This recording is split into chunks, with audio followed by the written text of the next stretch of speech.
Here we go. Hey. So, hey, listen, welcome to the Breakfast Club, I guess.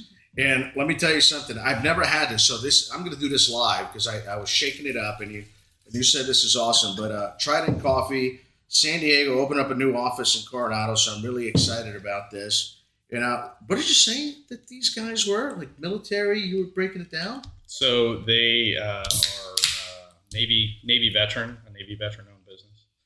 And they make great coffee, all natural, MCT oils, monk fruit, and they have a bunch of different kinds. I'm having the peanut butter and banana keto latte, which is really, really good. Mm-hmm. And they're a great company. They're a great organization, so I highly recommend. Give back to all of our listeners who are surfing. Yep, that's right. Give back to a veteran-owned business. We also had a peppermint one. Yes, that we had during Christmas. They have different flavors, and some of them are seasonal. Yeah, for a better term. Tasting those chocolate vanilla creamy, love it. Mm-hmm. And then it says here Cajamarca, the Ambrotos Peru Cajamarca, infused with MCT oil, man. So this is good stuff. Hold on, got to record this. Boom. Oh, look at that. Does that go live? That's the beauty of it. Or just records? Just records. It just records the entire time. It doesn't do anything. So straight to Mark. Hey, you were talking about something interesting. I wanted to kick this thing off because I always thought it was interesting before, and I think it's interesting today, and it's going to be interesting tomorrow, especially for people that are not in the security world. And it's this concept that there's like agricultural terrorism or agriculture, like big nails in trees because people don't want you to cut down trees kind of thing. I have absolutely no clue about that. That's been going on for decades. Yeah. Until you brought it up, I was like, man, what the? Yeah, we were talking about kind of threats and risks to supply chain and things like that, and we're seeing a definite uptick in agricultural, what I'll just call agro-terrorism, or protesters who probably mean more well than they understand what they're doing, and they're using what are called monkey wrenching techniques, and so they go up into the forest and where you're collecting agriculture, or you're cutting down trees for turning into wood products and things like that. And sure enough, one of the things that they try to do to keep what's called a sawyer, or somebody who cuts down these trees, to keep them from being able to do that. One of the many tactics, is that they'll drive a railroad spike into a tree. It doesn't hurt the tree. The tree continues to grow, which is what they want. But they also do these things to harm human beings. It fouls your harvesting techniques. Right? Not only that, it could kill somebody. Oh, yes. So absolutely. When you have, we use chainsaws around our houses that are, maybe 12, 16-inch chain blades. But out in when you're cutting down very large trees, you're using 16 feet chainsaws, huge things on big mechanical arms, or you have these handheld ones that are huge as well. Mm-hmm. But the problem is when you drive that stake in there and the chain's going around and it separates from the blade, that could come off and kill the sawyer, kill the person who's operating the machine. And so that's nothing new. They put sugar in gas tanks of tracked vehicles that are used for bulldozing or land clearing, things like that. And I think this is, we're going to start, my belief is that we'll start seeing a definite uptick in these types of activities. And so when we were talking about like threats to supply chains, with the UN climate change report that came out earlier this year or late last year, I can't remember, there is going to be an uptick in these kind of agro-terrorism or environmental activist type issues, because they believe that the clock is ticking. Mm-hmm. We're having tough times as it is. So are you having problems with environmentalists, or are you having problems with the local folks that are like, hey, my tree, not your tree? Kind of a little. There's a little bit of everything, right? Politicians are elected by local people, and sometimes the smallest voices are the loudest, and so they listen to that, and then they create problems for industry, especially heavy industry that's working on manufacturing and things like that. And their belief, see this a lot in the Pacific Northwest with the attempt to protect old growth trees and they're taking extreme measures where they're blocking traffic or they're chaining themselves to things, gluing themselves to things. It's apparently a new tactic, by the way, where they take, super glue and they'll glue themselves to a building. We saw this in London just recently, in the last couple of months, where it was a African oil conference. And so you had European oil manufacturers talking with African leaders, trying to get agreements in place and things like that. And a well-known protest group went and disrupted the conference by chaining themselves to things, gluing themselves to things. And law enforcement really doesn't have an answer for this. They kind of just let them do what they do, and they disrupt everything for a little while, and they get their message out. And that's really, I don't think anybody really has a problem with that. And disrupting a conference isn't appropriate, but holding signs, chanting, banging a drum, those kinds of things are all part of our First Amendment, at least in the States. And I don't think anybody has a problem. The problem is when they take it to the next step, when they don't believe that is working. And the next step, usually this escalation that we've seen, it becomes criminal. It does, and then they start occupying lands. So specifically speaking about agriculture, you have blockades that occur on private property. So imagine if you had what they call a woodlot, or you had a grove of trees that you're trying to harvest, and they blocked your access to that property. Now they blocked your access to your livelihood. Yeah. And you're not going around them because it's forest and it would cost way too much money to plow more roads or to make more roads. Right. So these types of activities are really starting to and will continue, I think, to impact how we plant things, how we grow things, how we harvest things. We get the same thing with people who utilize animals for slaughter, right? So whether you're talking about chickens or cows or whatever, they have the same challenges where these activists will break into their facilities and release the animals to the wild. Well, these animals have never been in the wild, right? And so there's horrific experiences in the Midwest where these animals are running across highways, getting run over by semis and things like that. And the activists who are, again, these folks aren't trying to be disruptive for any other reason that they believe what they're doing will help humanity, right? So, that's a bit of an honorable thing, but their tactics are harming industry, right? They're harming people's jobs. And so this is going to be considerable change. It's funny, as you were saying, I was thinking like biopharmaceutical companies, or the rats, right? Because they need the testing rat bunnies, whatever it is that they're testing on.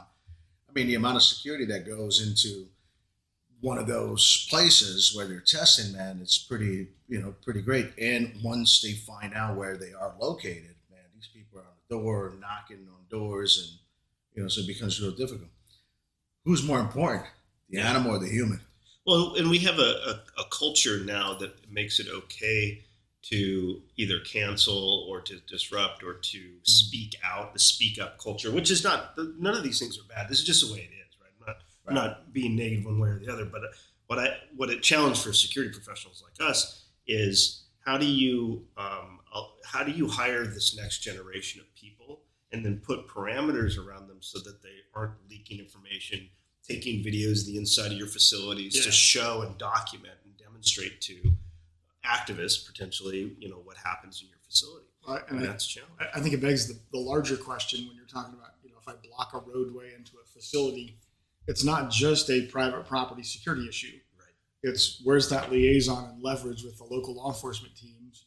And largely they are becoming so overwhelmed with activity that they're going to have to, they don't draw a line, but back in the day when my 1990, Volkswagen hit your Toyota, I could probably get a law enforcement response to do an accident investigation. Right. All that stuff's gone now, right? Yeah. Private property crime, non-injury crime. You log on to the local, issue. Right? You log on to Maricopa helpme.gov, right? Click file a police report, and you will never talk to or see an officer.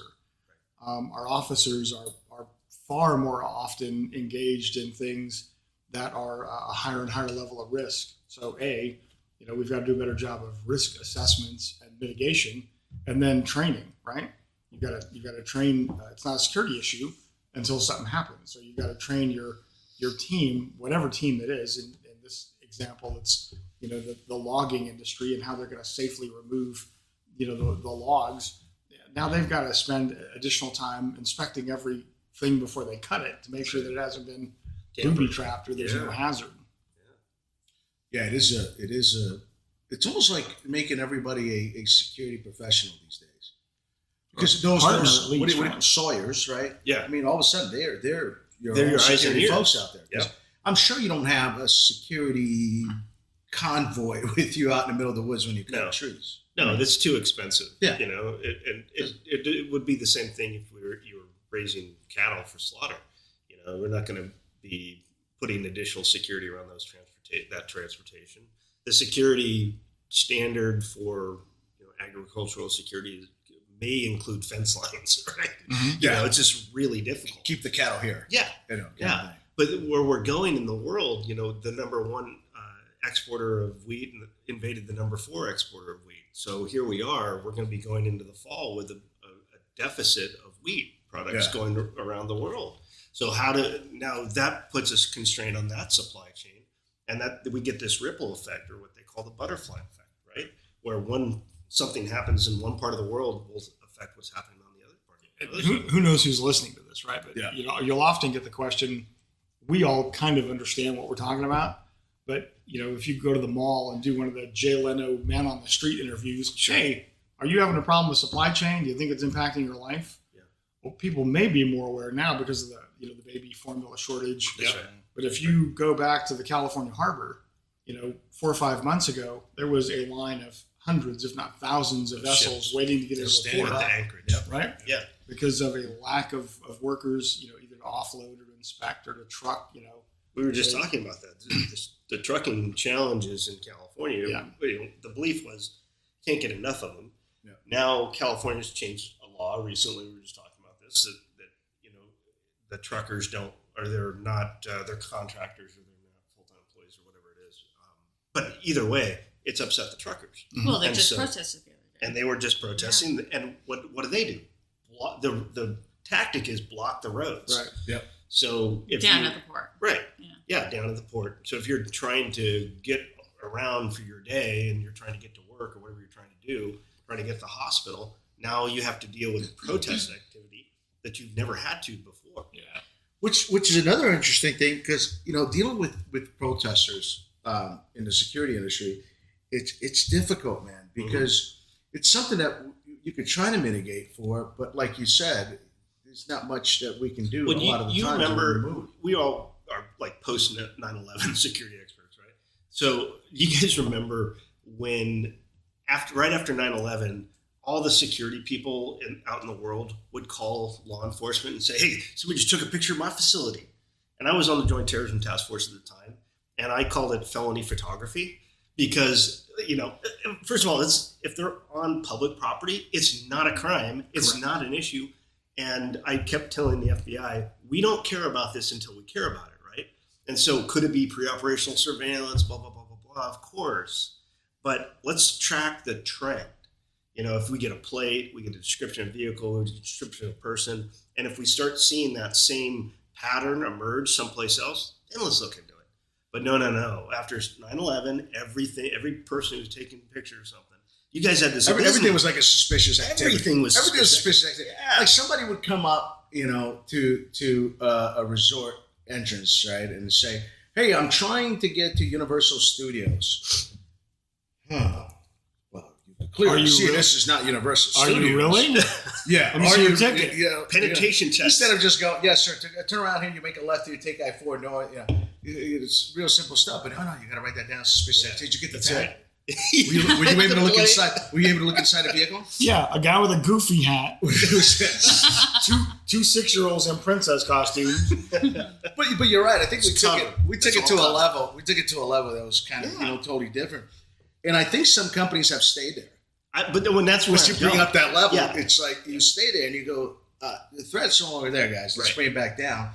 Sometimes we forget to do that. We have a real inability in business to adapt to emerging threats. Real inability. And this is where we talk about security, physical security, as a strategy that can really help the enterprise business, right? And really mitigate that risk, or at least understand the risk. I don't know that any physical security team is really truly impacting the day-to-day operation in a positive way, by the way, of their organization. But we should be really trying to do that. How can we help our organization at least just understand the risks? You can try to go into business in Ukraine, but will there be a Ukraine in the future? You can try to go to business in some place that's going to be affected by global climate change, or do you really want to try to shift and adapt? Well, if they're not, we have eyes and boots on the ground in many of these places, and that you're going to this. What can security do? We were talking about protests, right? And protest activity, we're not necessarily going to know until they show up at the front gate. I mean, that's a big challenge, right? We want to know. We want to have eyes and ears as far out as possible so that we can understand how this might disrupt our business. Yeah. But if our physical security people are not actively looking and listening, we'll never know until it's right in our face. Well, I think that's the age-old question when you're dealing with your stakeholders at any corporate level, right? Is, do I have too much physical security? Right. I want a couple of access control points. I want one out on my property line, and then I want one further in. Sure. Well, you don't need one on your property line. Well, I don't until I have 50 protesters now at the innermost gate. That's right. Prohibiting business. Yeah. Right. Then the question from the C-suite is, why did you let these guys get all the way up to here? That's right. Well, because, and again, risk transference, right? Yeah. Because when we were building our security plan, our logistics plan and security plan, you were able to accept this level of risk, Mr. CEO. Yep. Right? We told you about the risk. We said it would be good to have a checkpoint here for, media, trust, press, other large groups, right? Just random trucks that may turn in and foul your traffic flow. Yeah. But you didn't want it, Yep. right? For whatever reason. And you accepted it. Yes. That's it. Here we So are. when we removed it and now you moved closer into your facility, you might have observation out here and awareness, but you can't do anything about it. You know what I'm seeing? Funny you say that, right? Is that a lot of companies now are building their fence line inside of their property line already. Oh yeah, they're giving up So it makes it 200-300 yards of just clear space. just for stuff like that. You want to do what you got to do. However, our property line starts. See that corner down there? Yeah. Have a good day. Yeah. And that works. That was one of the beauties about Walt Disney World. Now go ahead and take a sip, sir. That was one of the beauties about Walt Disney World, is because people would come in. I remember when we opened Animal Kingdom, animal rights groups are like, "What the hell are you doing?" Any zoos have the same problems. Yeah. Same thing. Whenever we had incidents or issues, the beauty about it is that we had downtown Disney, which is Hotel Boulevard, goes all the way out into an area that we used to own, and we saw that. But all the media had to be on the backside of downtown Disney, which is about as north from the property as you could get, away from the other 43 square miles. Sure. That was just a beautiful thing, because protesters go out there. It was right in front of the Walt Disney World sign, but it was nowhere close to the magic. Right. So we weren't bothering the guests and the people. So that's a great. So location matters, and what we're seeing. Dave and I have dealt with protesters for quite some time. We both were on the SWAT team for Department of Energy, and so as you may or may not know, nukes are controversial. Go figure. Yeah. So we would every year, certain times a year, we would always get the protesters. And so what we saw back in the 90s with protesters would show up, and it was Granny and maybe some young college kids, and they would chain themselves to the fence, but we knew they were coming. We wristbanded them, be like, okay, these people are going to get arrested. Not like this. No. Just a wristband. Just a wristband. I know. You needed to Did you guys know. use pink that day? I'm just clarifying. It depends. Yeah, it was the color of the day. Color of the day. Color of the day, of course. Yeah, and so they would be grouped by if they were being arrested for trespassing or not. The funny thing for me, and you probably remember this, is we had a number of entrances into the facility, and we designated an area for them to protest. There was a sign there that said National Lab, and they could get out there and they could picket and do all their thing. We'd close that gate, and we just opened the back gate, and that's why all the This employees. is still working. But it was literally timed. Yes, Because remember, I was working there, Yeah. and all of a sudden on the radio, I'd be working that one gate. Okay, Close time the to gate. close the Yeah. gate. Yeah. And I go out there and close the gate, Yeah. lock it up. But Okay, guys, we are here. We're gonna stop our entire business just for you. You won. Yeah. They open the back gate. Yeah, open the back gate, and that's you know, we talk about security theater in kind of a negative context a lot of times, but this is a little bit of security theater too, where it's a little bit of misdirection. Hey, yeah, you protest, like it's good, First Amendment, go ahead, even though you're blocking private property and so on, but they felt like they could get their message across, and that was what was important to them. Was we want to protest and we want people to understand what we're saying and why we're saying it. The difference today is now they don't listen when you say, hey, guys, let's be in this group right here. Go ahead and protest. Do whatever you want to do. Now that because of when I was on the Joint Terrorism Task Force, we called it Black Bloc. And it was a tactic where they would wear balaclavas or they would cover their face. They would have umbrellas. Yeah. Or, you know, they would wear all black. And so then they all look the same. They have backpacks. They've got water bottles full of concrete and, you know, bricks and rocks and things like that. It's a tactic, right? Or urine. Or urine, yeah.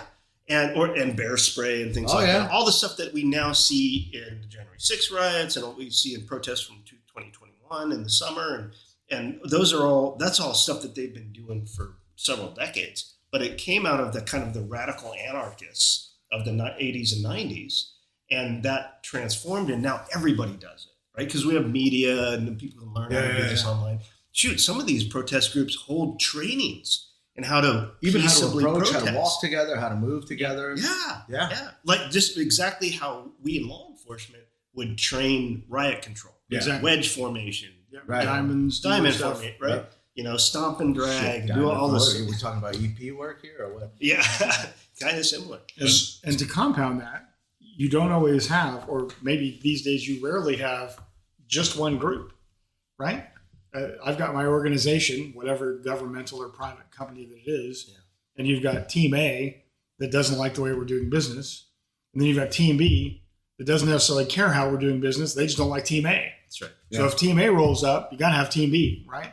And now you've got to figure out how do you interact between your company's responsibilities and the message to both these guys who may get into a fray, and it's actually worse than the original. Well, I think going back to your point earlier about communication and collaboration with your local partners, I think that's a big part of it. And you're kind of talking about the lab, and yes, I remember those days. And there's a picture of me on the front page, I think, of That's right. one of the newspapers escorting some 98. Well, you were that guy. Oh, yeah. You know, in his full riot helmet. Yeah, He was just doing his full job. tech Too gear. bad it was a 98-year-old grandpa. But you know, I think the thing that the security organizations really struggle with is threat intelligence. Is really understanding and synthesizing data and making sure. Because what are we always doing? Oh, we need cameras, we need alarms, we need access control. Yeah. Well, no, you really need to develop threat intelligence because that's going to help you understand that protest is coming. Yeah. And give you some of that time. And you already have Preparation procedures. beats reaction any day.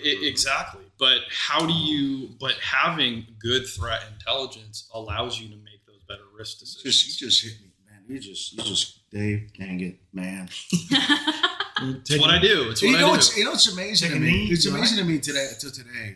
And we just had, I know Rhett and I just had this conversation just the other day, how there's some major companies out there today still that have not done the simple things, a quick, like, thyra risk assessment that you can get from your old spot, your Department of Homeland Security.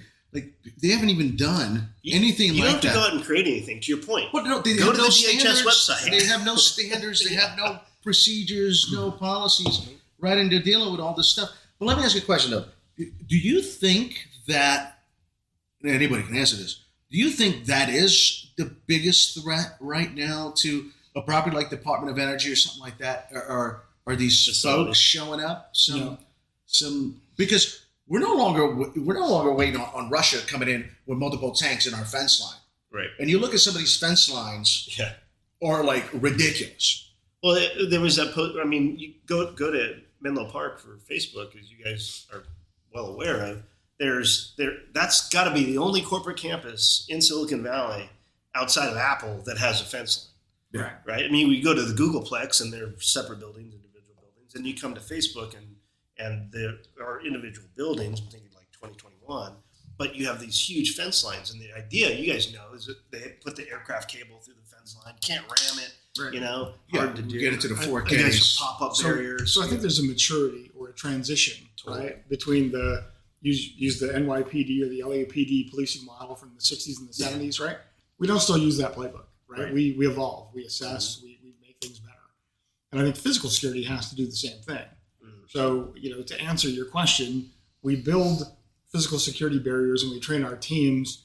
And the question that I always get in a loop or an interview or anywhere else is, so how are you going to protect my facility? And the non-security guy still pictures this Black Hawk helicopter with a bunch of fast roping guys coming down doing a Tom Cruise thing through my airplane. Well, they picture dragons. And I know. From Skinwalker. Skinwalker. Oh, yeah. Nice transition. That was good. Yeah. Okay. No, but I still nobody here knows Groucho Marx, but it's say the secret way. You got $100, right? Secret way today is dragon. But so how do we get out of that mentality that it still exists? I know we need physical security, but we need smart physical security. I think it's going back to Scott's case earlier about that business case, developing those business cases for your executives to better understand. Here are the threats, risks, and hazards that are posed to our organization. But that's based off of good threat intelligence. Right. That's where it all starts. You can put in access control, but if you are not protecting against the appropriate threats, you're going to have a lot of problems, right? Because you're not protecting against the Black Hawk helicopter. Now, DOE, we were in some cases, right? We were in some places, but also it's somewhat industry specific, right? In some cases, because the threats and hazards are different. And I also think, in my personal view, that I think you really need to look at blending both cyber and physical into one organization. That's just my belief, because the threats. Yeah. So to circle back to you or to us, right? So if it's not the Black Hawk, with the guys in one of the Kung Fu Samurai Panda Warrior guys, right?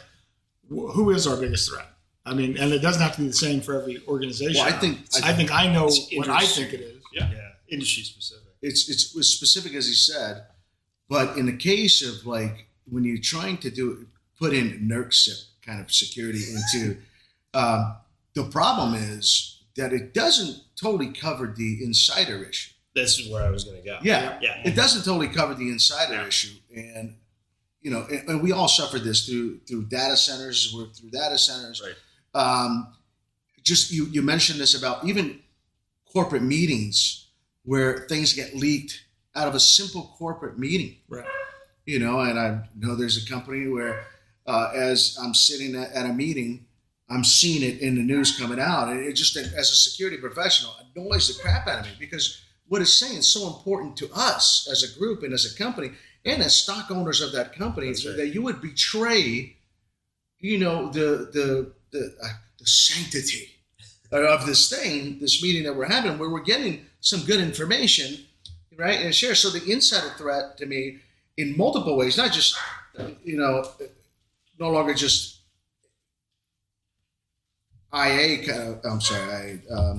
stealing proprietary stuff, proprietary works, IP. But everything else. So, dude, I know you're doing a bunch of ship. Oh, that was close. Bunch of ship on this kind of stuff, man. So, insider threat, still the issue. I think we don't pay attention to that still as much as we should today. I think we feel bad that we're going to point fingers at folks that we work with. We feel bad that we're going to suppress the ability for people to move freely, which then it makes them feel bad, and you don't trust me. Right. Daggone no, I don't trust you. But this is the challenge, right? I think we all agree insider threat's one of the hardest security problems to solve right now. Yeah. And maybe always has been. Yeah. But all of our organizations that we work for collect information, and what we all agree is data is the new gold, right? And so there are so many organizations that have vast amounts of data that needs to be protected.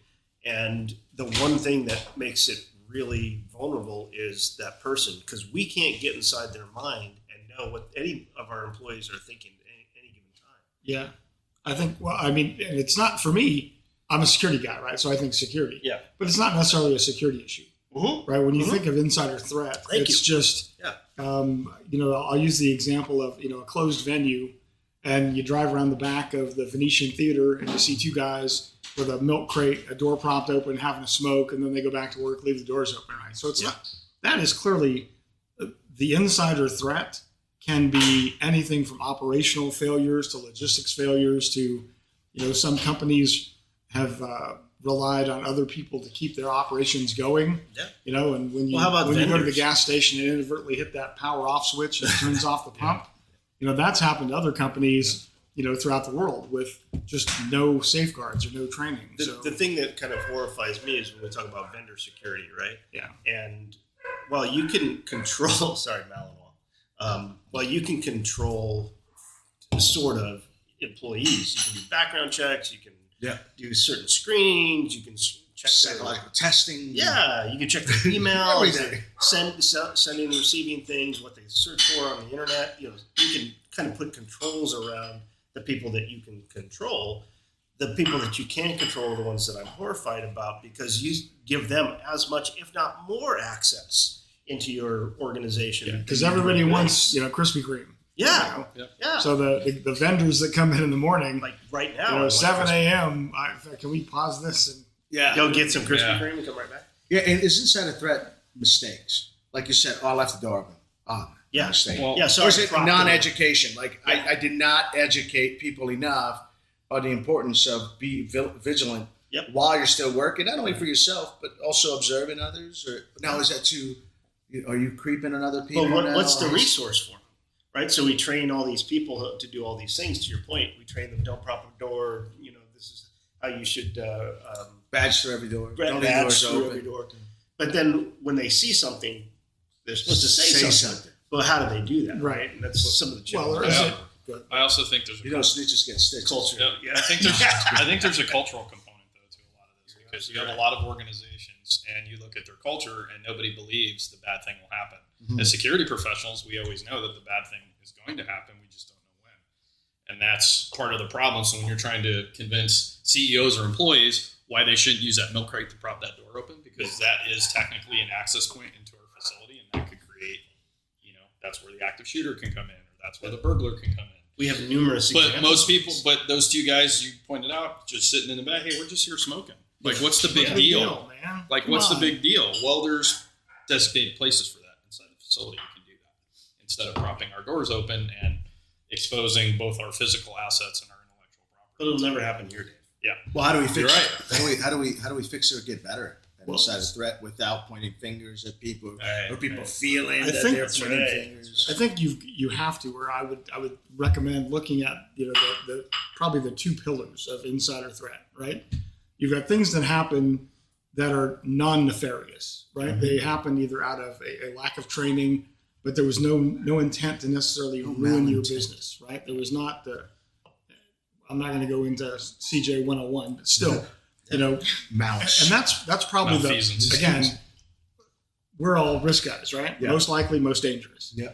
I think this daily happenstance of I just didn't get it probably falls in the 80% to 90% category, and the frequency is high, but the threat is low. I mean, Right. what are they going to do?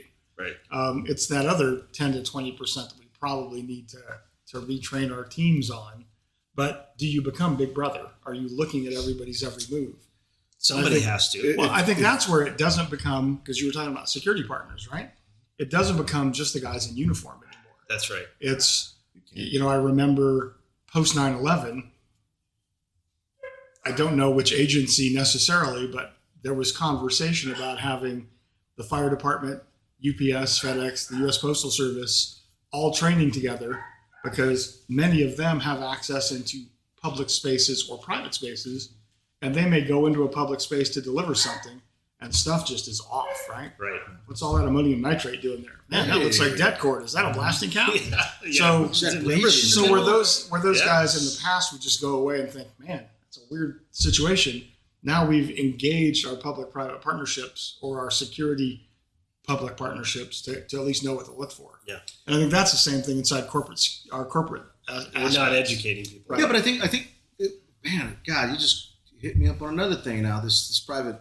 That's why we're here. We got muffins. Yeah, I know. This private corporate thing. I mean, I remember in 2016 or something like that, I went to a FBI put together cybersecurity meeting with one of the largest cybersecurity companies in the world. And it was all about government and corporate partnerships. FBI really trying to, and then you go and you sit down and you ask them questions about these. That's why I used to love the Joint Task Forces or something like that, like NICRIC. Yeah. Right in Northern California. Yep. It was a really great organization because we openly shared stuff. Yeah. But I remember that day specifically going to the gentleman that presented in the FBI and said, hey, listen, we're looking at a couple of things, a couple of this. And the guy was like tight-lipped. They didn't want to talk to me at all. I gave him my business card. I'm at a security meeting, right? I'm inviting them back to my office. Yeah. And they were still kind of, and I'm trying to explain to this guy, hey, we probably have the technology and the money and everything that you guys don't have. Why can't we just work together and figure this thing out? But at the same time, don't look into my shit. Because we wanted all the help. Yeah. But just don't look too much into my stuff. Yeah. Is that the issue? Is that the reason why corporate and the feds, that partnership is very difficult? Because you don't want to get behind that. You don't want to get too close because then you know each other's. So this goes pre 9/11, but I don't think there's a one size fits all answer anymore. I mean, much likely, Scott is going to be able to get a partnership with either the Maricopa County Sheriffs or a local law enforcement team, not because Scott's company has a great relationship with the county, but because Scott's just a stand-up dude and he knows somebody that can work within the rules and make it happen. And we need that same kind of mentality, across the spectrum. And it's really hard to cultivate. The public-private partnership in regards to law enforcement is really interesting because it has evolved significantly since World War II. Yeah. Right? So what happened in World War II? God, World War II, bro. You going back there? It's a history lesson. Jesus, way back. So we had like the Civil Defense Corps, right? And so not everybody I'll just talk about the United States. Well, Civil Defense Corps, that was your next door neighbor. Correct. Right? Yeah. Neighborhood watch on steroids. Just for people that don't know. I mean, I didn't know until a couple of years ago. So, but where did that come from? Right. So like I'll go even just pre World War II. There was a fervor in Europe. There was a fervor in Asia Pacific. That we in America were concerned. Now we had walled ourselves off from.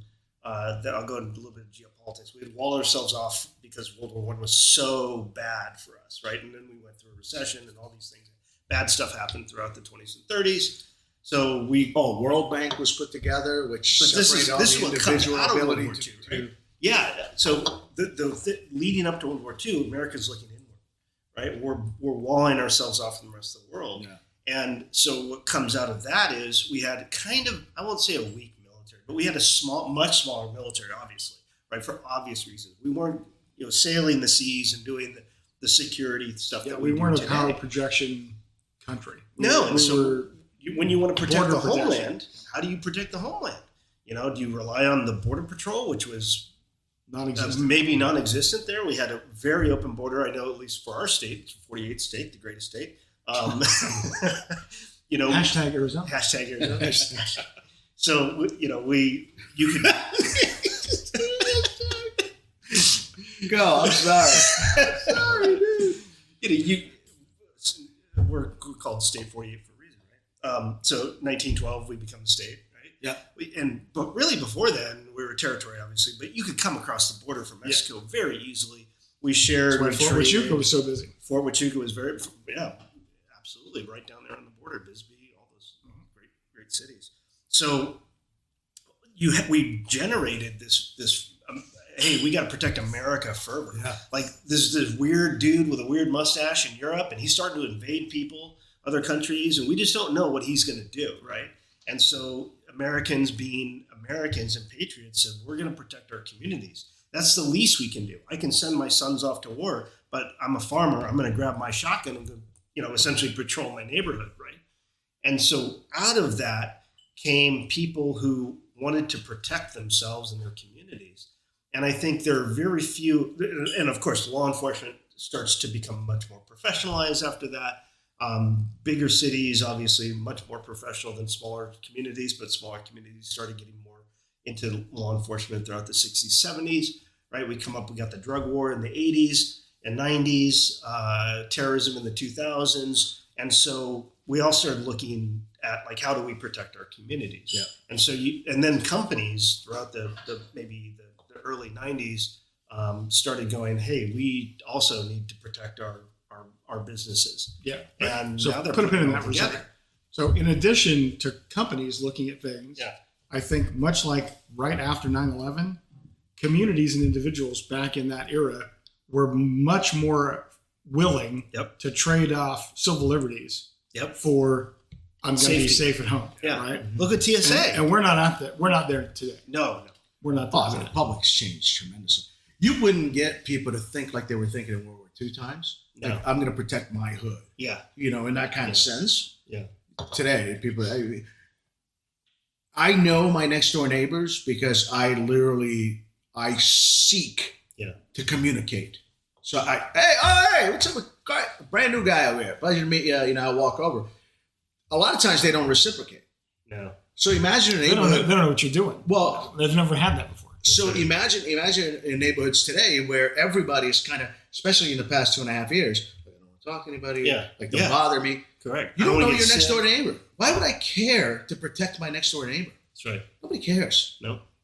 That's one of the beauties. And of it's only getting more like that, right? And so we're drawing out of the rural communities, or we're coming into the cities as people, right? There's a reason why people are escaping. We can't find people to farm, let alone people to drive for Uber, right? But people are starting to condense into more metropolitan areas. And so this is a long way around for the public-private partnership. There are certain. Oh God, you're bringing it back. Yeah. Yeah. Oh, dude, Oh, it's boomerang. coming. It's coming. It's coming. Yeah. Because it all It's a links boomerang. together. You remember that's the beauty about it. Most intelligent guy in the room behind Rhett every single time, and Dave. I'm just happy to be here. Yeah. So, but it all links together, because then we have our law enforcement partners, and we all kind of come out of that world. We understand that world. We understand what it's like to be in law enforcement. Law enforcement doesn't necessarily understand us or what it's like to be in the private sector, right? Yeah. And while we get it, and many of us still have or can have clearances and things like that that the government would require, there's only a few agencies that really do well to communicate with the private sector. And I think the FBI is one of them. I don't give the FBI much, but I really do think, because I was on their task forces, I was on a couple of different task forces with them, and I got to see them evolve since September 11th. Right. And so they became very much like we're the white collar terrorism, counterintelligence force to, hey, we want to partner with corporations so that we can keep them safe as well. And not every field office does that well, to your point, that's true. Carlos. And the problem now is people don't realize, because you made the point brilliantly earlier about, the relationship is about a person. I'm just as surprised as you are. Yeah, right. But the relationship is about the person. Yeah, right? it is. And so you have agents in the FBI that get moved every 3 to 5 years. Sometimes those positions he's on his way out. He is. And by the way, that's what they look for. If they're smart agents, they're like, I need to be on the public-private partnership side. So I can on the find me some. Yeah, they call it DSAC, right? I forget what it stands for, but whatever. It's their OSAC equivalent. OSAC is State Department, DSAC is FBI. Yeah. You go to their academy, you go to their Citizens Academy, but if they're smart, they want to get to know you, right? That's right. Where's the good job at? How do I get They do that through vehicles like InfraGard. Yeah, InfraGard's another great one. Yeah, and they're one of the only few federal agencies that actually. And this is How How come Organization, InfraGard is not as big as like the local task force groups? it's tough, right? I mean, It's tough. because I'm a member, but depending it on doesn't affect me as much as like a NICRIC. NICRIC communicates way more. that, They're way more involved. but this comes down But to NICRIC people. owns more intel. I think. And you think NICRIC's good? JRIC's even better. Really? Yeah, JRIC's LA version of NICRIC. Yeah. I think JRIC's even better. And the reason why I say that is through JRIC, I got TLO, ILO, and one other Break that down for certification. people who may not know. TLO is Terrorism Liaison Officer. That is for law enforcement officers who want to be the liaison officer to any of the terrorism agencies. CIA, DIA, Yeah. FBI, those kinds of things. And then ILO is the civilian equivalent. Which is the one that I see the most. Because you're an ILO, right? Exactly. Certified, Yeah. Yeah. So that's the one I see the most. As a matter of fact, Texas is the same way. Our guys, our team members in Texas, are like, hey, can we just do this ILO? Yeah, absolutely. Well, ILO is You'll see really too. because you're supposed to get a background check and all those things. Yeah. Right? I got ILO and TLO when I was a federal agent, so I didn't have to do all those extra things. But that was the idea: was we'll background all these people, and then we can share information with them. Right. Whether they share information or not is kind of tough because depending on your industry, you're saying like it's a so what factor essentially is what I was taking for you.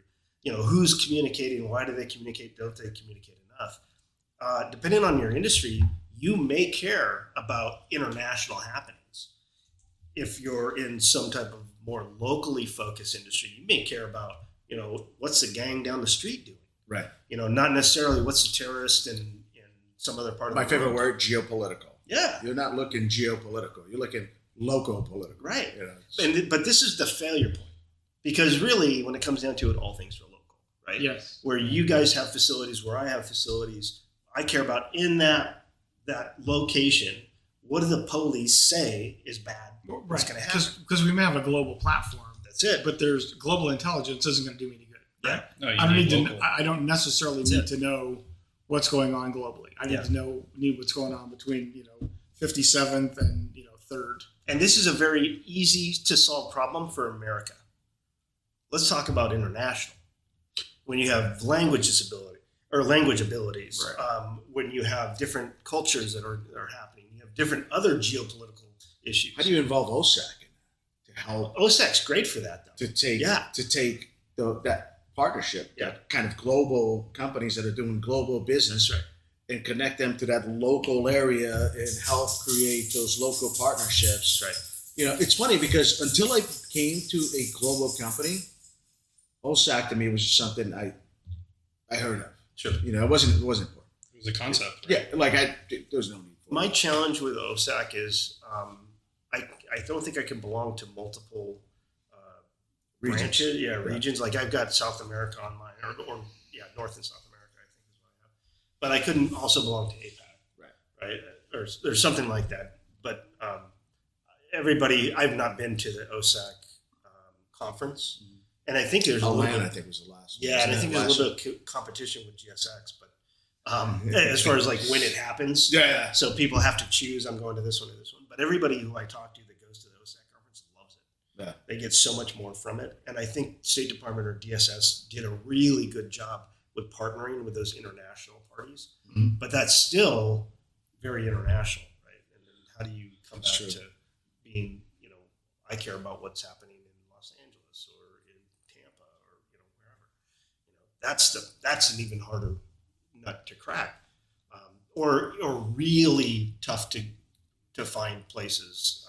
Certain regions of the world, it's hard to find any information out. Well, I was trying to find information Without on going the there. Skinwalker Ranch, and I just See how you brought it back to Skinwalker? Look at that. Seamless. Another boomerang. I'm sorry, man. Just But Came right we should Dragon talk kills about me. this. Dragon. We should talk I about looked them up on LinkedIn. I did too. Dragon, if you're listening, Just stop. just stop. please. They show up, man, at a gate with ARs and So for people who follow along at home, to your point, Skinwalker Ranch is a show on one of those streaming networks. It would say who. Oh yeah, And it was. I watched episode 1 and then I almost turned it's on it the off halfway Trident through. Network. No. It's so anybody knows what Skinwalker Ranch is. It's in Nevada. There's a lot of weird things that happen on Skinwalker Ranch. Or Utah. You're Utah. right. Thank you. Yeah. And a lot of weird stuff happens. The one in Nevada we couldn't put on cable. No, Area 51. Right. So The Skinwalker. they did what I That thought. ranch freaking out. You got it. That's a different ranch. It is different ranch. That they did this thing that I thought was going to be a documentary. It turned out to be a reality TV show, essentially.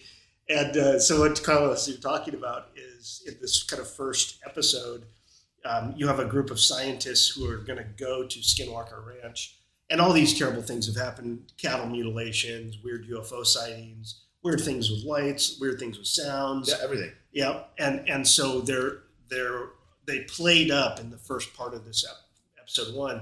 The safety is a big concern, right? You can't go there and Because weird things happen. weird things happen. People get hurt. People get hurt.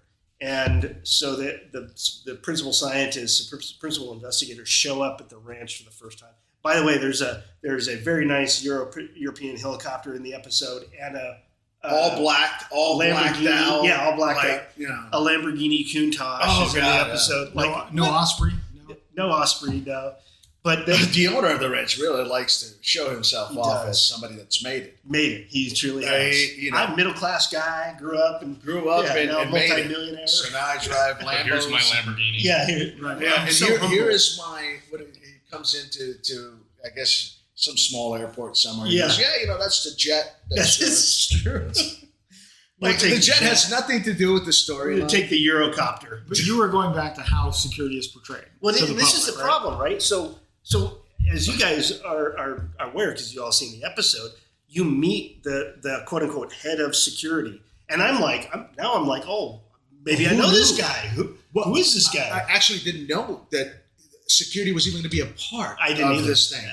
So as soon as that happened, I think Yeah. like you, I was like, oh, Yeah. Okay. Until they started using his call sign, which is, by the way, this is a white guy with a black beard, Yeah. right? Trying to look as commando as possible. all black, I think. all Yeah. black, Yeah. all the time. All black. Where's all black? All black all the Yeah. time. And he's not Johnny Cash. No, definitely not. And his call sign is Dragon. Dragon. And I almost turned it off at that point, but I said, let's play it out. Let me just see. Maybe Devil's advocate. Yeah, Maybe it's going to get give better. Give it a chance, right? And sure enough, like you guys are saying, the first episode they go to the ranch and the security team meets them, and this is Dragon and Dragon's partner, who's got to be 7-8 feet tall and as wide as a bus, and the biggest corn-fed white guy I've ever seen. He's carrying a shotgun, Big guns on. big guns. Big guns. And Dragon's got a rifle with no optics. Just saying, I noticed that. No taxiing either, by the way. no, he's just holding on to it. They're all wearing like gloves. Like He does black gloves. That's the right. cut off Tactical. fingers. Driver's gloves. He's wearing driver's gloves. Driver's gloves. Or 98 degrees out there, hot as shit. yeah, they Shit. just But you know what's amazing about this? So let's talk about risk. Let's look at the scene where they come in. So they come in this helicopter. They land a helicopter in the middle of the site, yes. right? Yes. And all of a sudden the camera pans back to the security detail, Mhm. and there are these two security goons, right? with like ARs and whatever, shotguns and everything else. And I'm like, what's the risk? You know the helicopter. And they're close, You know too. who's, oh, they're right. Yeah, You they're know like who's right on coming. them. You know who's coming. You know the helicopter. You know that there's going to be a film crew there. You know there's going to be so you know that they're doing that 100% for show. Hollywood, man. I mean, it has nothing to do with the risk that a helicopter that is known with people inside that are known and vetted that are landing Expected. in the center of your property and that have clearance to be there at the time to be there. But Hollywood wants to portray it as it's super dangerous to be there, and these guys need really big guns. Right. I don't know what you're going to shoot with that shotgun, by the way. The rifle is a good weapon to have on a ranch. I get that. But it's just Hollywood missing the mark again. That's not security. No. That's not And what what's you the would risk see. to those scientists? If you're protecting those folks, Yeah. what's the risk to them? Yeah. And why do you need all that? Yeah. Right? Like there's And by the way, there's a you whole keep- lot of Are you keeping other people out? Or are you yeah, keeping them in? yeah. Yeah. Let's say if it is true, and they didn't do that for the cameras, and I'm one of those scientists, right? I'll literally show up like, the hell is all this? Yeah, Is what it did I that just get dangerous? into? Because if it's that dangerous, if this is like, I need to go. if this is, I don't know, man. If I'm about to be in the middle of a war, Yeah. Right. I'm not prepared. Uh-uh. Like, this is not where I need to be. Is that what you're telling me? Should I'm I be not. wearing a As vest a matter of too? fact, Or? hey, keep the helicopter on. Yeah. We're coming back out. Let's go. What book did I forget to read? Like Yeah. what? Yeah. But this is the problem when Hollywood adds this perception that security is big guns and guys dressed in How many black, times have ninja. we seen law enforcement guys? Yep. Right. I'm crossing the street in New York City or in Mayberry, right? And Mrs. Phillips brings Timmy over to the law enforcement officer and says, "Can you lock him up? He's not listening to Oh, me." you're the bad guy. Right? Yeah. We are consistently portraying security as a enemy of Yeah. normalcy. Yeah. When security should be everybody's partner. I mean, some companies do the white glove, concierge, customer service based security. Others don't, for reasons that maybe meet their profile. Sure. But security has to be embedded as a partner inside your wire and outside your wire, or nobody's going to go to them. That's right. I tell all of my guys, if somebody can't come up to you in the micro kitchen or in the snack bar and have a cup of coffee and have a conversation with you, when they've got a thought in the back of their mind about whether or not they can talk to security, you've already alienated it. That's right. Because the only time you ever talk to them is, hey, fix your badge. Hey, shut the door. Hey, do this. Lord, And that can't be our deliverables. That just can't be. Plus that image of Dragon is seared into the minds of all of the employees of the organization, right? They think that's what you look like. And the leadership. Yeah. So it makes it harder as security professionals when you're trying to justify certain security measures in your organization, because they immediately go to, I don't want Dragon. Yeah. I don't want that. You going to be like that guy? Are you I saw on that It TV really show? puts us in No, a that's bad not what I'm light. saying. But some of us have worked. Some of us have worked in private security, where one person on the team wants to go that route. Yeah. That's right. They fantasize about. Yes. They over project their whatever, Correct. and they want. Hey, how can I get guns? Right? Yeah. We need more guns. Yeah. I want your guy out on the perimeter to have a gun, right? And then we talk about risk, talk about liability, talk about all that other stuff. Yeah. But I just don't think if I ever had the choice, other than DOD and some of the other stuff, right? There are places where you need It's appropriate. an armed response. Yes, agreed. But for 97% of what we do, it is a liability that I just am not willing to take. It just makes it so much harder for me to educate. Because the uneducated, they think I need a Dragon. Right. And when I'm trying to tell them, the risk doesn't show that. We don't need any of this stuff. Exactly. None of this, like you're talking about risk transfers, risk acceptance. It's harder for me to explain to them, look, if the insurance covers $1 million and we only have 500,000 worth of merch in there, I don't care. But but it's up to you. Yeah. Kind of thing. But it just makes it hard to educate. I don't know where I was going with that, but it just makes it hard to educate whenever. Maybe it's a Trident Coffee. Well, this thing is literally got me pumped. I don't mean to segue into something that you talk about, a lot, which is transition.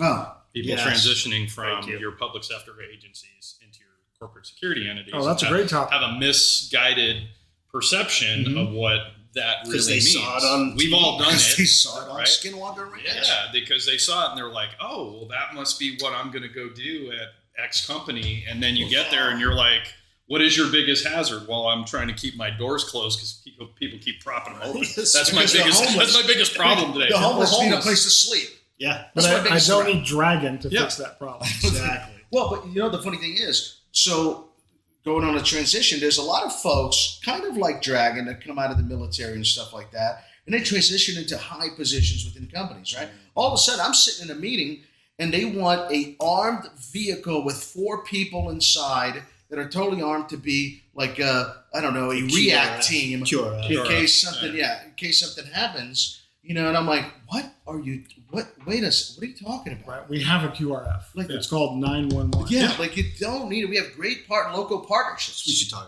about that. We have We great should. partnerships.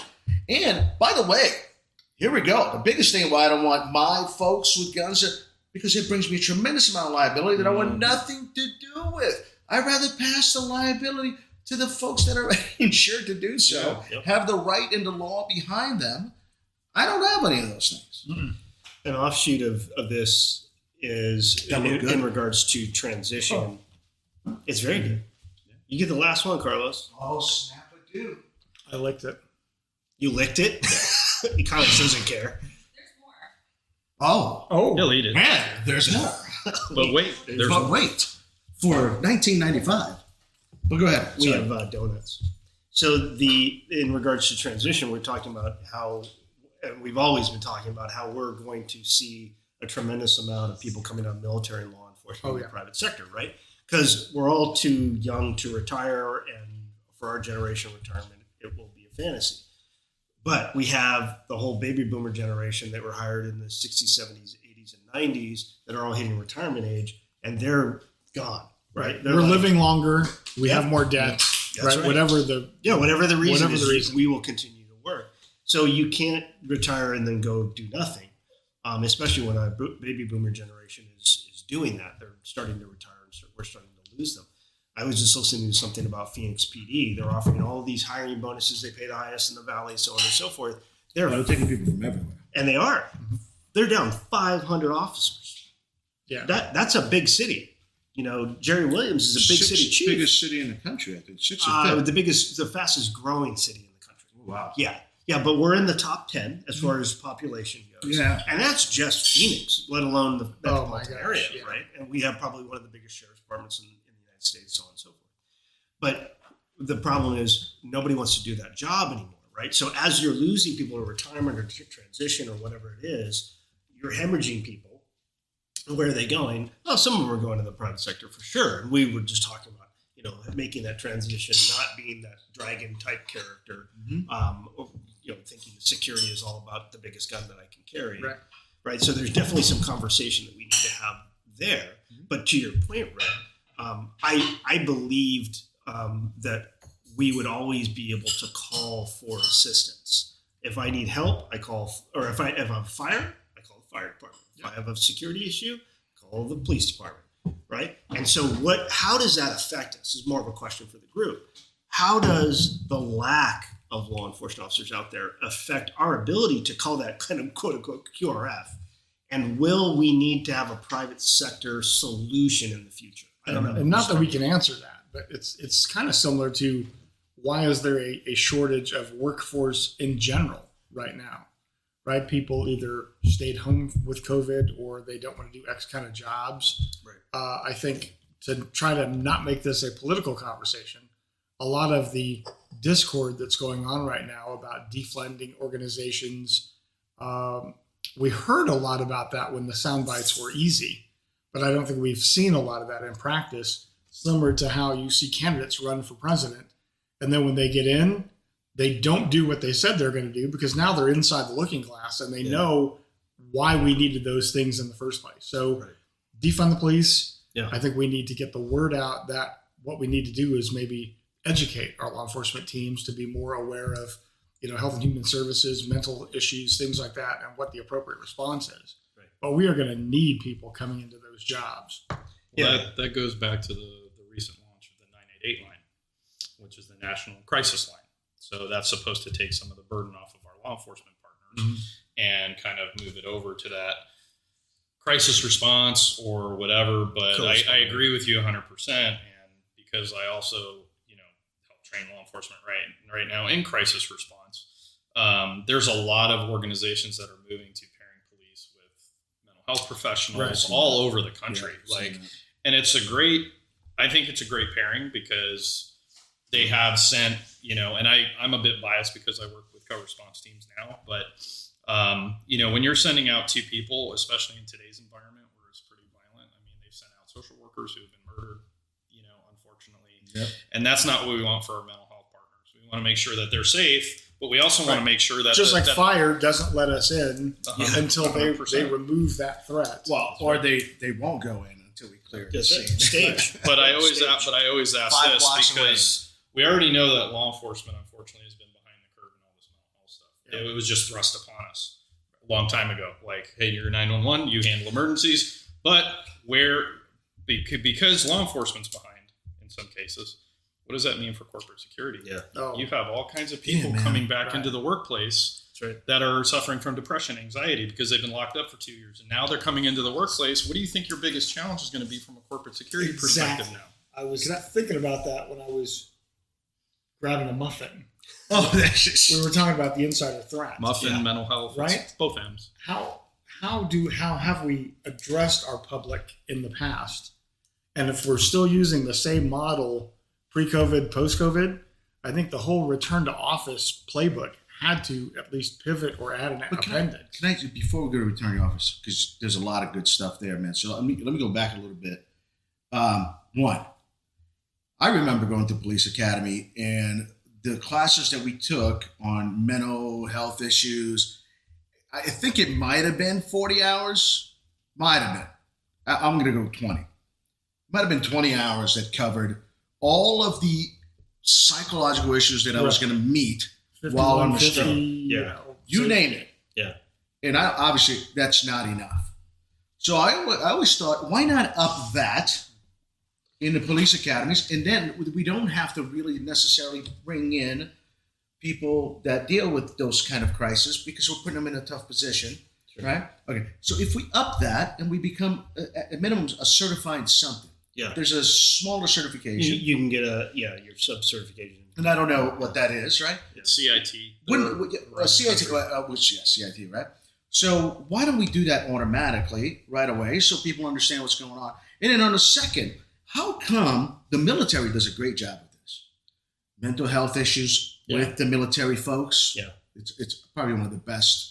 I think that's because you law have enforcement doesn't aftercare. have it. No, and this is the real Law tragedy. enforcement doesn't have it. Yeah, at least with veterans, you have the VA, right? As many problems as all of us have had with the VA, but at least you have an outlet for some place for them to go, and you can get them into programs. And, things like and that. as a director of emergency services or provost marshal inside the military, all of our, let's say, departments or garrisons or communities had inside of the law enforcement network a family victim advocate. Yep. Right? See? So those advocates were a part of the healthcare facility, but they were also assigned to your uniformed staff. Right. And I'm not saying that we had one for every patrol or one for every shift, but we did have one that would make sure that the training or the recurring training ombudsman met the industry standard. But we don't have that. That's that's some of the biggest issues. So two thoughts that I thought was that if I up in the academy or training the psych part of law enforcement to deal with the psych issues, right? One, I probably learn a little bit about myself as well. And second, out of my, I used to work 3-2-2-3-3-2 when I was a cop. And how come every other week when I do 3-2s, because we were 84 hours, how come I can't take 1 hour away? Because they would let us work out on shift. That's cool. We came in, right? You get your little radio. You so just take your top off, man. You pump it up a little bit. But why can't we take that away 1 hour every 2 weeks on a pay that you have to go and see a psychologist? Some mental health. Just to let some shit out. Yeah. Because on my first day as a cop, man, I went from being a normal human being to dealing with a guy that shot himself through his head. Yeah. It's not normal for anybody. Right. And I remember going home that night, calling all of my buddies, acting, as cool as I was. Right. But I remember when we went to the hospital with it because he just shot himself. So we go to the hospital. I'm sitting I'm doing the entire report. For the first time, I'm sitting right next to a dead body for hours on end, waiting for the ME to clear everything and take everything away. And I'm like, holy shit, man. And then trainer goes, hey, you told me you really want to learn about this stuff. Well, Got to. what the hell is it called? CSI. Yeah. She's coming in to photograph the body. To swab the hands, make sure it was him. GSR. Yeah. So do all this stuff. So he goes, go ahead and help her. I was like, oh shit. So she goes, hey, go ahead and grab his arm, lift it up and help me. And the first time I've never touched a dead body, man. Right. And there I am, holding the dude, and he's staring at me because his eyes are still open. Like nobody thought of closing his eyes. I see that in the movies. Yeah. Right? Somebody dies, they close their eyes. Like this dude is staring at me with a hole in the back of his head. Yeah. Anyways, how do you cadaveric spasm, right? Guy still got his. Yeah. I'm sitting up there doing paperwork, and the guy's moving. Some gases are being released or whatever. Yes, they are. And you're like, hey, he moved. Hey, it's not me. Well, anyways, but that kind of trauma, I don't think you forget, and you see a lot of that in law enforcement. You see a heck of a lot. What's interesting in your when we're talking about public safety people, they're usually over the age of 21, right? Yeah. Very limited experience where they're younger than that, but they're usually between early in their career, 20s to 30s. In Florida, it was 19. For a long right. time. And I think a lot of those things have changed. But this is what I'm talking about. Like the dichotomy is, okay, veterans come in at 17, 18 years old. Yes, they do. And because we've been at war, I know this has changed recently, but because we've been at war the last 20 years, we've got folks who are coming right into the military and then they're deploying.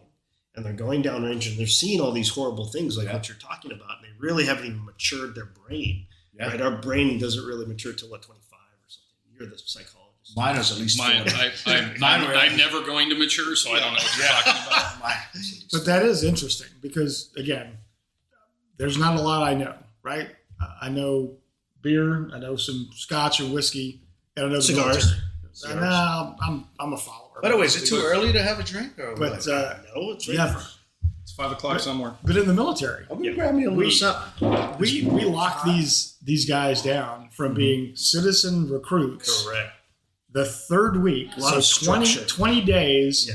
you're getting an M16 or Yeah. M4 in your hands, and you've got that in your hands from day 20 Yeah. until probably 4 weeks later. Yeah. Every day, Yep. right? Carrying it, literally. Carrying it, loving it, Yeah. learning it, No, I'm good. and that's a huge adjustment for Right. a lot of people But- who did not come out of that environment. The thing that I would say, especially what Carlos was saying, that culturally, and I keep going back to the culture Oh, of somebody. first responders just in general is just like the military. There are a lot of parallels between our military counterparts and our first responders Yes. when it comes to mental health stuff, right?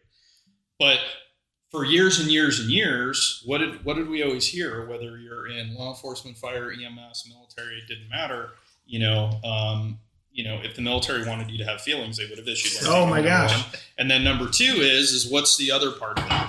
It's if you were always discouraged from bringing anything up, you were told to do what are you told to do? Sure. Suck it up. Suck it up, Man. drive on. I remember touching dead bodies when I worked at the PD and having to straighten out It's so a guy sad. who was riggered out. Grab your first float. And I'm like, that's one of many memories that you just don't want to ever have. You don't forget those things. But I believe personally, especially from my time in law enforcement, Bring it in. it is a leadership. It's a leadership. Leadership needs to model, why, or leadership should model being more open about talking about mental health issues. Absolutely. Because what is the big fear of our police officers in particular? Well, I'm going to lose my badge and my gun if I say there's anything Right. wrong. I'm going to be labeled a head case, or I'm going to be labeled by my partners as somebody they can't rely on. Yeah. And if you're in the military, Yeah. I'm going to lose my Security PRP clearance. clearance. I'm going to lose my security Especially if you're taking psych. I'm a pilot. stuff. I can't fly. These If you're are taking really some psych meds. Automatically, you're like, and you can't do some jobs. no. But this is what I'm talking about. And it's like, but- wait, you take I the think- I think meds you can so do you can those operate jobs. That- normally. Right. I don't take the meds because I'm going to be more crazy. I actually operate to bring me back But to again, the level. We're still working on the 1970s NYPD and Yeah, LAPD you're right. playbooks, right? Yes. Our assessments haven't evolved. Which, by the way, their neighborhood watch program was key to starting. Watch. But if you look at demographics, 2 in 5 in just a general population has an undiagnosed mental health condition. I would say 3 and 4 at this time. I would say I would say 4 I know I'm and one of 4. them, right? I would say 100%. But I know the drugs I no, take. undiagnosed. But yeah, exactly. But those same folks are the ones that are going into our military services. Those are the same ones that are becoming first responders, which means they already have. Like, people don't realize how mental health issues are so prevalent, but yet there's that stigma about talking about it, right? So I think if we have more open conversations around mental health, especially in the first responder communities, you have to because that's going to But reduce there our are two issues suicide numbers, et cetera. The two issues is an administrative issue when we're talking about, any kind of mental health issue in an organization, right? And we're specifically talking about military and law enforcement. And then you have the administrative issue, and then you have the how everybody else perceives that issue, right? And so not only do you just have everybody says, oh, nobody wants to be on the rubber gun squad, right? And be assigned to desk duty and all the very old terms that we grew up with, right? But that's only one component, and that may be the biggest component depending on the person. But I think the thing that we can control is that administrative issue, where you start removing somebody from a duty because they're having a challenge of going through something. And by the way, public perception plays into that as well. Right. No chief of police or police administrator wants to be allowing the guy who's on psychological meds to be on the street, right? Or the person that's having a psychosis. But if I'm a problem. city administrator or if I'm a chief of a law enforcement agency, which I have been in the military, Yeah. right? Yeah. You've got 2 or 3 pillars of an individual's identity, Right. right? And if I remove his ability to work, at the same time I'm trying to get him healthy enough to be capable of working, I'm actually giving him a double burden to deal with. Without a doubt. So I think as an administrator, I may take him off of armed patrol, Right. but he can still be an asset, right? His experience is still very good. As long as you keep treating him like an asset. Yes. Well, but how many, we all know this, me in particular, and I'll be open here. I got suspended one time and went home for a week with pay. Mm-hmm. And I was on we don't run after bad guys in Florida, except Carlos did because he almost got run over by one. And I was still in trouble. Anyways. But you know what they do? The first thing they do, as we all know, they take away your gun, they take away your badge, right? And they say, while you're sitting at home, wherever you go, whatever you do, call your sergeant, let them know. Yeah. And I'm like, wait a second. Now I cannot move freely either? Yeah. Because I went after a 7-time felon? Yeah. You know? We just have to get better at some stuff. But look at what we do after OISs.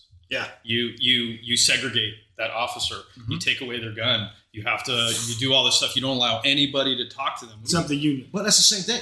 Exactly. Don't talk to anyone. But you're isolating that poor officer who's trying to figure out what I did I do wrong? People, they're getting better now. You're not wrong. I hope they so. are. Yeah, I hope get they better. I don't. Yeah, there's a lot of having dealt with it from a special agent. When I was the first agent on scene with a drug smuggling incident, a shooter. The suspects were still in the wind, and we had a deceased military member, and he was the most senior person in that element. And I'm the first person there. I'm dealing with 18, 19-year-old kids that just saw their chief get killed. And, to your point, like, we immediately had critical care there. She beat me to the scene. Peer support. Yeah. Thank you. Yeah. And so we did a lot of things to try and help them. The problem is, do we continue that? Right. And so, like, we have the VA in military, right? You can at least continue your care and your counseling. We don't have that in public safety. Yeah, but how many times you get that care, like you just said? Right. 3 days in, I finally said, "Hey, I'm good." Yeah, no, I'm good. I'm good. Yeah. Thank you. I'm good. Yeah, let's go compound back- let's go back 30-year to work. career. Yeah, I'm good. I'm good. But you still have it in your mind for years. Yeah. It never leaves Because none of us, we don't want to. I don't think anybody in this room ever wanted to go sit at home. We wanted to work, and I know that I wanted to go get. You don't want to sit at home because you don't want to think work about was a distraction. Because If you're sitting at home, what are you doing? You're Thinking just about constantly replaying that same incident over in your head. correct. Over and over. So where I wanted to get to was because here I poured a little shot for us to have a nice drink. Oh, by the way, some nice Garrison, Texas bourbon. So Thank you to the U.S. excited. Marshals. Oh, there you Marshals go. brought that. Hey, there you go. Oh, wonderful stuff. But think about this. We literally have to turn to alcohol. Well, yeah, we shouldn't do that. No, but I mean, I'm just pointing.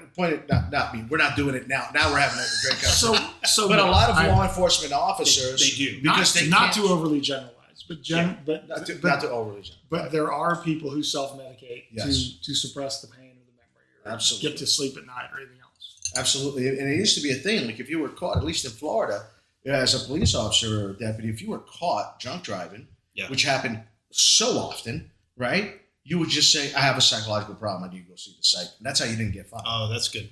At least you got help. That's help. you went and got help instead of getting fired. So, but I wish they would take care of law enforcement a little bit more. But all of these with things, the military folks, because I think they do a better job. they do. I think the as bad as it is, As bad as it is, they The do it better. only thing the military doesn't do well is when you have folks transitioning out of the military back to civilian life. correct.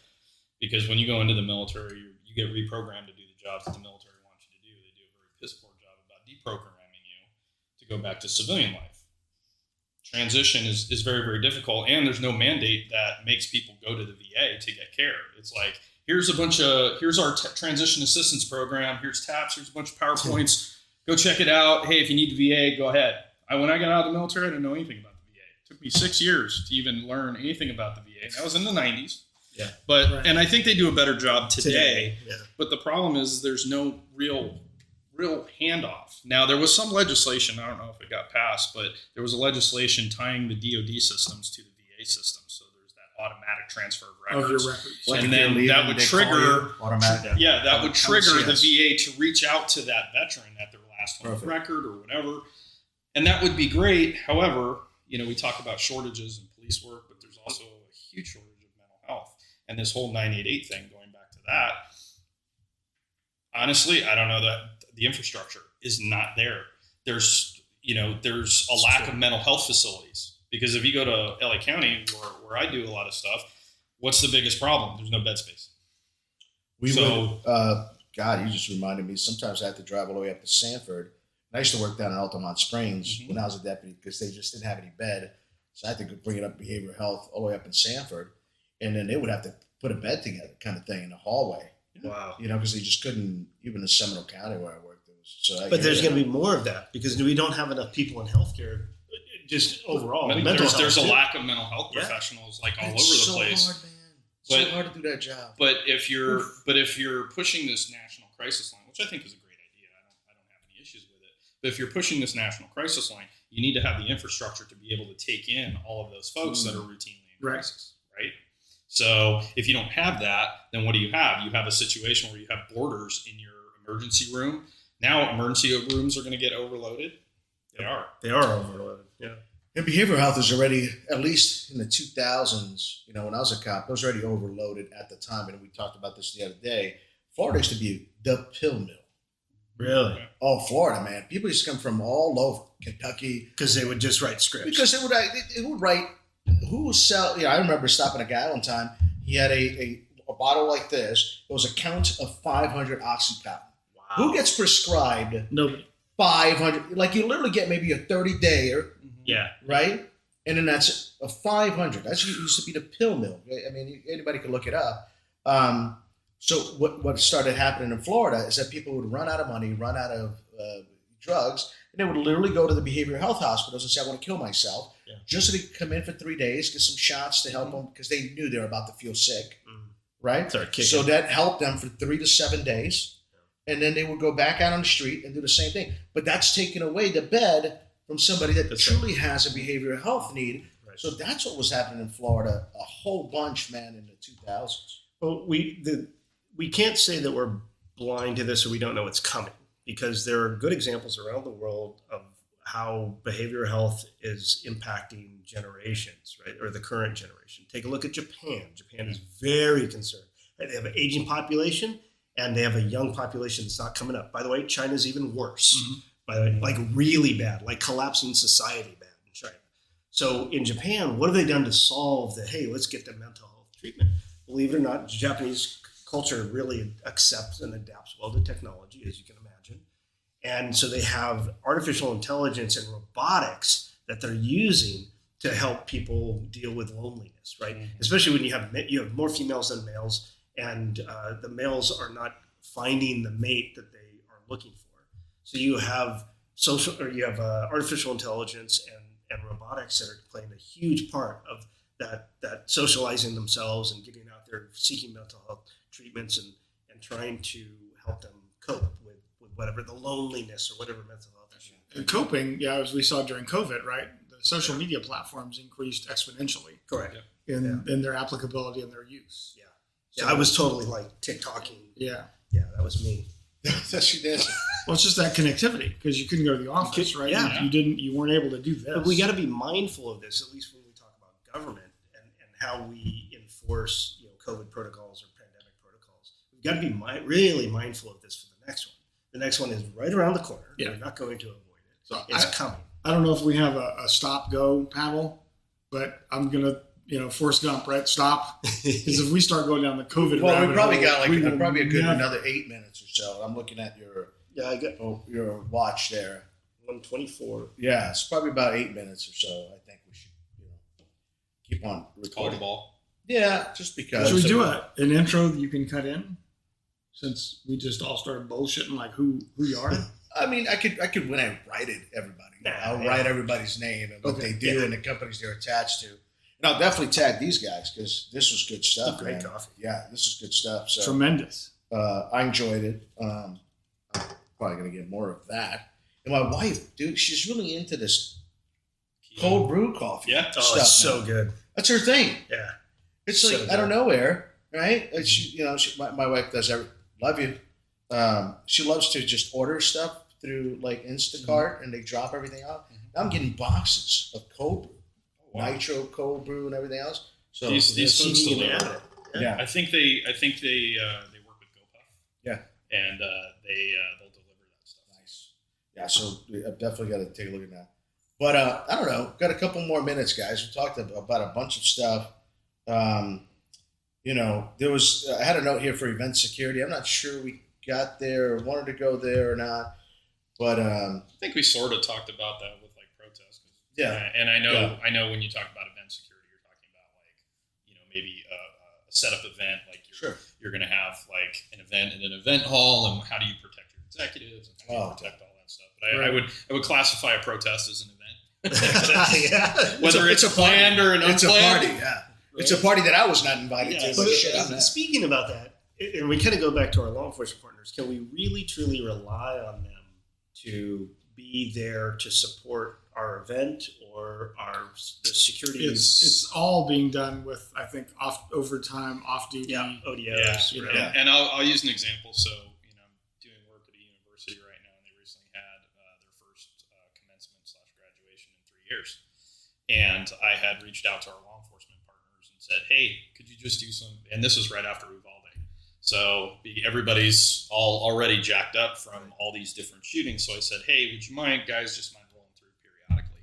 Because I already know agencies are shorthanded, and I don't know if they're going to have the ability to station somebody, right? Thank goodness your Arizona partner was there for you. That's true in Arizona. In Arizona. But what was interesting is the agency, they dedicated 2 officers, and they parked their unit right out front. Yeah. And we made sure we took care of them, we fed them, we watered them, we made sure that they felt welcome at the event. Yeah. Didn't but it was necessary to have those folks there. But I also didn't expect them. All I requested, hey, just roll by. I know you guys are probably shorthanded, and that's also being flexible from a corporate security perspective. Like, hey, I know that you guys are having challenges, so we're going to work with you and figure out the best. So what you said was really interesting in that they were welcomed to your event.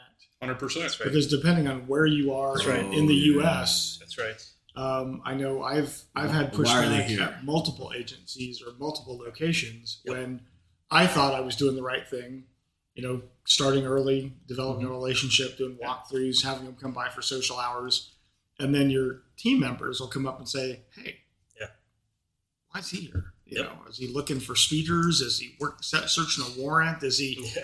So it's that cultural, cross-functional ownership. And let me be clear, from a security perspective, we certainly welcome them. Absolutely. Hey, glad you guys are here. And they showed up initially, and they didn't check in or anything because nobody would make them. But I specifically went out there and sought them out and said, hey, are you guys going to be stationed here? Oh yeah, we're here for the whole event. Oh, awesome. Sweet. So the least we can do is take care of you. Yep. But I also think at that point in time, because of national events, even if people had a preconceived notion about folks and didn't want them there, I think that because of national events, they probably kept their stuff to themselves because they were like, well, even though I may not like them, I'm glad they're here because now I feel a little safe. It potentially impacts me, right? So interestingly enough, and you said something earlier that I think we never got back to. There are definitely some places where law enforcement cannot help. There are plenty of companies that are opening up office spaces or whatever, data centers in places where small towns, small cities, where they have a very small contingency of law enforcement folks that could even help if something happens. And you mentioned something that I thought was interesting. I talked about this before. Will the security industry ever become law enforcement in a way, or ever given the power, at least within your property, to act as law enforcement in the future? Because we're going to be so short of law enforcement certified state folks. Well, but I totally get we have to pay them more, right? Yeah. Well, I think, look, you got to pay security. You got to match security pay with law enforcement. Oops, that's a bit controversial. Or at least fast food. Yeah, or at least fast food. Either way, you get what the solve for this global lack of having people is going to. You got to pay them more, right? Or you got to give them better benefits. Or you do something, right? So that's kind of thing one. Thing two is the government will be the last person to the table, always. Yeah, we will go out and solve this as a private sector entity, and we will find a solve for it. Right. Always. Yeah. And then the government will be like, whoa. 6-to-1, 10-to-1 of security officers versus law enforcement. I'm going to say that probably every single police chief or sheriff or state trooper commander or whatever will probably fight it. They're doing it right now. Every time, if you say, look, I could certify my folks through Yes. the same law enforcement The academy. As a standard. matter of fact, the academies would love to take more students, Sure would. because they're making money. Yep. I'll certify them. They'll have all the state certificates. They'll take the state tests and everything else. Correct. They will only work my area, Yep. and I'm going to create this body of law enforcement folks that only work my fence line. Right. I think you have to do that. I mean, federal service or federal government, federal property does that right now. Right. They do. They have security officers that are armed and do patrolling and those kind of things. But the hue and crime, we see this in high net worth neighborhoods. You guys see this in San Francisco. They see it in LA, Beverly Hills, right, where you are hiring former law enforcement, military, or off-duty law enforcement to actually sit on your street corner, dressed as security, armed, to protect you from robberies and all kinds of violent things. That's the new normal. Yeah.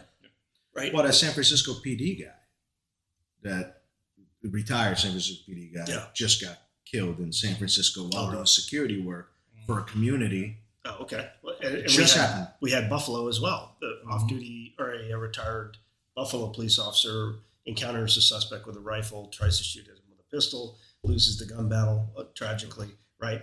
And so the chief of police from Buffalo was like, "This is why we got to get rid of guns."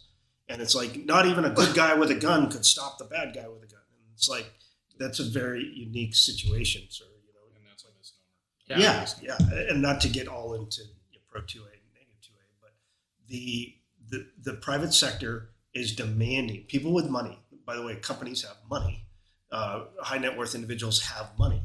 And when their stuff is in jeopardy, they can't protect their supply chain. They can't protect their home, their property, their business, their customers, whatever it is. They're going to pay more money to have that done. Yeah. And so this is what our law enforcement partners don't see, is when I've got more security than law enforcement, what do I need you for? Will my insurance be cheaper if I have security that has guns? This is the big thing that insurance needs As to a catch up. business, you know what I mean? Right? So we've done some work in the medicinal marijuana area, right, where insurance companies are going, "Hey, you're like an all-cash business, and you got all kinds of products people would want to steal. Maybe we should do an assessment of your operation," right? And so we get calls from insurance companies to come before we insure assessment. Right, because the insurance companies are not set. They don't have the expertise, the know-how, the manpower to go and do a TDRA, a threat assessment, right? The security professional does, right? So insurance companies are finally starting to realize, like, oh, we should, before we give this organization or we cover them liability-wise or with our own money, we should understand what kind of standards should we make them follow. Yeah. And they do this in international shipping, and you got Lloyd's of London, and they, which that's a whole another thing with Russia. But anyways, the current insurance industry is just starting to realize, like, oh, we can make them have a standard. Yep. I can make you do stuff. I'm not going to insure you unless you do X, Y, Z. It used to be, that you don't do certain operations. Like if I'm going to insure, we were just talking about this. We deal with our insurance companies for our businesses, right? And my insurance company said, "Well, do you do security consulting?" And I said, "Yes." And they said, "Okay, well, we have to add a rider for that, right? Yeah. You pay more into your insurance to do those kinds of things." Like, okay, that makes sense to me. But they asked me, "Do you have armed guards that work for you?" No, I don't. Okay, well, you don't pay for the armed guard rider or whatever it is, right? And so insurance companies are just starting to realize that they can do more than just say, "Do you do X operation?" Because I'll get more or less insurance because of that. Yeah. And what they're saying is, or where I think we're going to go, is to say, okay, if you're doing X operation that has X risk, you need to do X assessments. And then out of that assessment are going to be recommendations. And here are the recommendations. Or maybe just have certification bodies. They'll go out and certify a business. And they already do this with cyber. Under the certification, that's insurance. They already do it with cyber. ISO standard. Yeah, ISO, right? And there are physical, by the way, great point. As us as security professionals really got to tie in with what are the regulations, what are what compliance issues might we have, what kind of certifications can we go out and achieve? DSS. Right. When I worked for a tech company in Silicon Valley, they were involved in a government program called CTPAT, Customs Trade Partnership Against Terrorism. And they loved it. They were like, this gets us through customs really fast. We've got this fast track pass. And I'm like, okay, cool. And they're like, well, you were a Homeland Security guy. You take it over. And I said, okay, what have you guys been doing? Like, what do you mean? No. So there's all these requirements. We have to do these things. What have you been doing? Certifying this stuff on the other side before you. I've been self-certifying for 10 years. They hadn't done any of it. They just said they were doing it. And I was like, oh boy. That's gotta, maybe bad. Yeah, that is bad. But this is what I'm talking about. Like, okay, if you want to be part of this program, you really do have to do these things that they're saying. Absolutely. So. Well, and that's like a lot of these organizations wanting to go work with the federal government. They have to meet FedRAMP requirements, and that's a whole animal. But you know the difference unto itself. The difference in that is that the government actually comes out and audits. Yeah, correct. And that's great. So yeah, right. But obviously, for 8 years they didn't come out and audit. Yeah. No, but I did a lot of work to get them to that point. I said, less than just reviewing paperwork. It's checked off. Yeah, they were. But we did a lot of work. The government came in and audited us. We passed. They had a few things that we needed to do. Nothing that would shut us down. Yeah. Because that's the big thing. Corporations, unless you have the right person running that stuff, they don't understand that the government could turn your lights off. They sure can. Yeah. You know, FedRAMP's a great example of that. Oh, you're not doing X, Y, Z. Well, you're not doing business anymore. Yeah. You know, And wind this down. Well, let's wind it down. I'm gonna turn this off in the last 30 seconds. Just stare at you guys because it's a heck of a lot of fun. Hey, but this is fun. We should do this more often. I think every time we have an opportunity to just get together, you know, somebody bring a mic. We got the cameras. We can roll on. There's so many things that I think we could have gone into. Tip of the iceberg. There's just no way that we could cover this in all at once. But I enjoyed that we went into a bunch of different things, man. It wasn't just security-driven stuff. It was about life. It was about psychology.